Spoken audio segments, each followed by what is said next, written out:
You are about to watch a Top Hat production. Please subscribe and click on notifications. Enjoy the show. Hello, everybody. How you doing? This is Charles Nolan, and I'm here to bring you a fantastic newscast for tonight. I hope that you are watching, sitting on the edge of your seat, because we are on the brink. America, Iran, and the shadow of war. Good evening. Tonight's extended special report examines the escalating tensions between the United States and the Islamic Republic of Iran.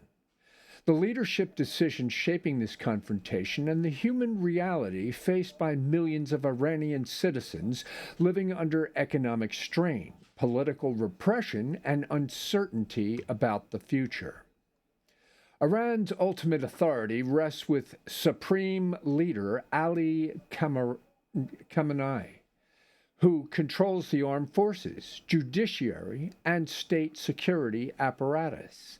While Iran elects a president and parliament, major strategic decisions, including nuclear policy, protest response, and relations with the United States, are made by the Supreme Leader and the senior clerical leadership.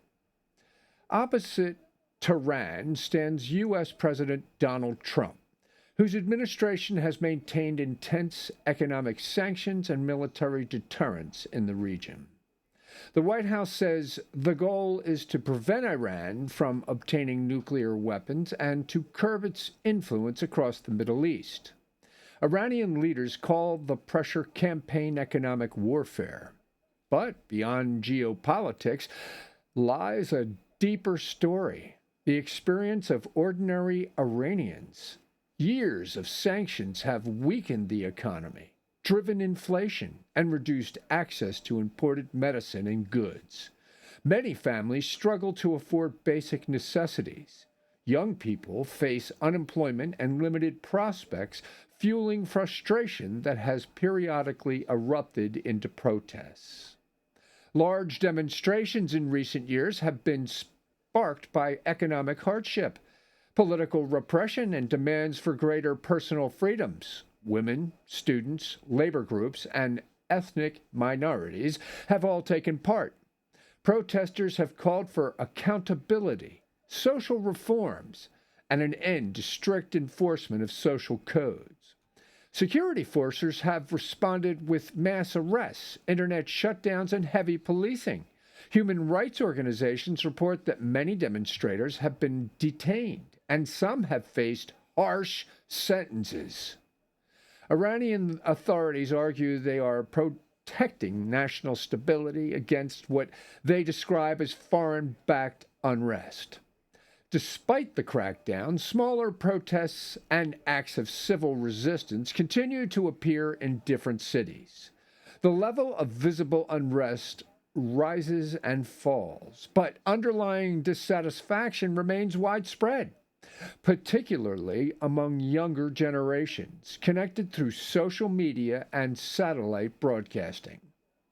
International concern about Iran often focuses on its nuclear program. Tehran insists its nuclear activities are peaceful. The United States and several allies fear the program could produce nuclear weapons. Oversight by the International Atomic Energy Agency has revealed both cooperation and disputes over access to facilities.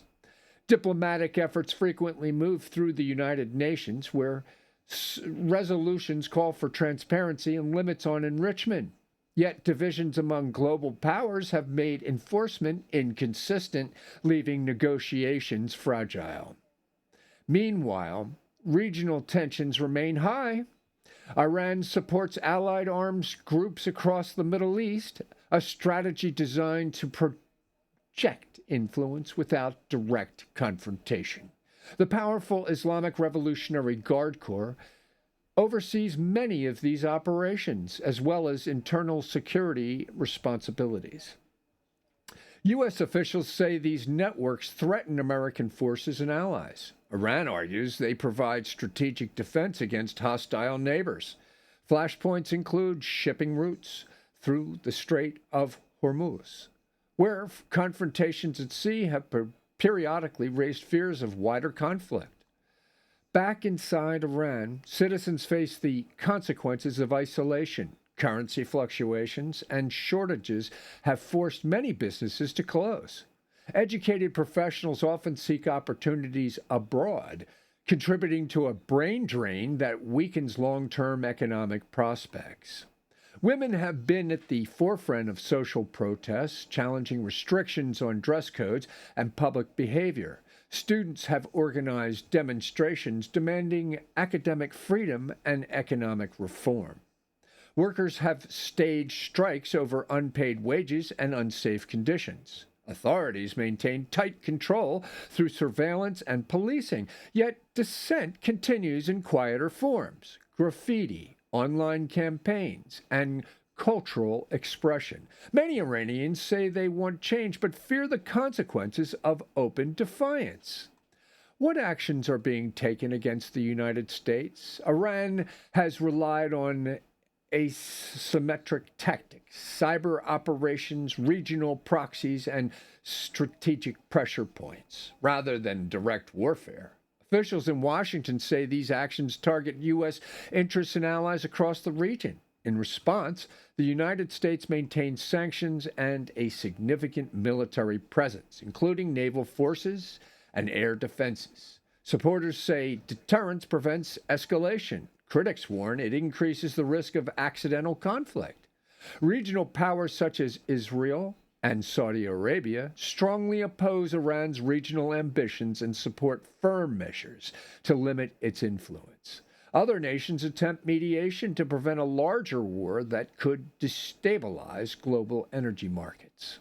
Many viewers are asking, is the Iranian leadership killing its own citizens? Human rights groups have documented deaths during protest crackdowns in past years, along with allegations of excessive force. Iranian officials dispute. They're trying to say they're not doing anything. During protest crackdowns in past years, along with allegations of excessive force, Iranian officials dispute some of these claims, saying security forces respond only when demonstrations become violent. Independent verification is often difficult due to restricted media access. Families of detainees continue to seek information about pressure on Tehran. Inside the country, fear of arrests keeps many critics silent, though underground networks persist. Despite repression, the Iranian population is not monolithic. Some citizens support the government, particularly in rural areas, or among those who value stability and national independence. Others favor reform or systemic change. This diversity of views complicates predictions about Iran's internal future. What is President Trump waiting for? Analysis suggests several factors shaping U.S. decision-making. First is intelligence, confirming the status of Iran's nuclear program and military activities. Second is alliance coordination, consulting partners before taking major action. Third is risk calculation, weighing the potential consequences of military strikes against diplomatic alternatives. Direct bombing of Iran would carry enormous dangers. Iran has prepared defensive measures, including dispersed facilities and missile capabilities that could target regional bases and shipping lanes. A strike could ignite a broader conflict involving multiple countries. Economic impacts would be immediate. Disruption of oil shipments could drive global prices sharply higher, affecting economies worldwide. Civilian populations across the region could face instability and displacement.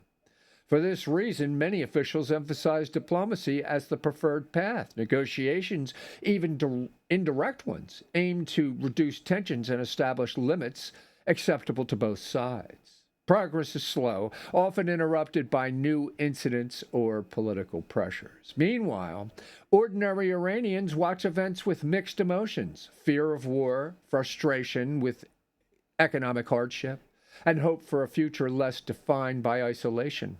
In the United States, military families and policymakers alike understand the stakes of any escalation. As we close this special report, the central question remains unresolved. Will confrontation give way to compromise, or will the cycle of pressure and resistance intensify? Inside Iran, citizens continue navigating daily life under sanctions, political control, and uncertainty. Some still protest quietly and symbolically. Others focus on survival, caring for families, and preserving cultural identity in difficult circumstances. Leadership in Tehran insists it will defend national sovereignty. Leaders in Washington insist they will protect American interests and allies. Between those positions lies a narrow path where diplomacy must operate. History shows that U.S.-Iran relations have repeatedly moved between crisis and negotiation. Whether the coming months bring renewed talks or heightened confrontation will depend on decisions made by leaders and the resilience of the people affected by those decisions. For now, there is no confirmed plan for bombing Iran. Thank God. But contingency plans exist as they do in many international disputes. The hope expressed by diplomats worldwide is that such plans never move from paper to reality. The world continues to watch closely, aware that the consequences of miscalculation would reach far beyond any single nation. Thank you for joining us for this in-depth 20-minute report. We will continue to monitor developments and bring you updates as they unfold. God bless and have a good night.